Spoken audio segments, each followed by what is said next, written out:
Pagka destiny ng isang tao, hindi mo maiwasan yun, di ba? Bakit sinabi kong destiny? Kasi 17 years ago, na naginip ang inyong hinirang na anak dito, 17 years ago, bago pa kami naglalaro ng golf ni Mayor. I've been supporting Mayor because he's the Mayor of Davao City for more than 20 years. All through these years, the Father let me support him.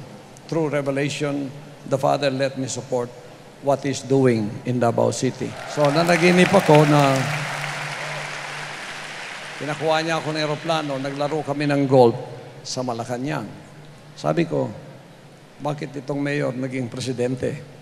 Without knowing the plan of the Father, I thought it was just a dream, just like that.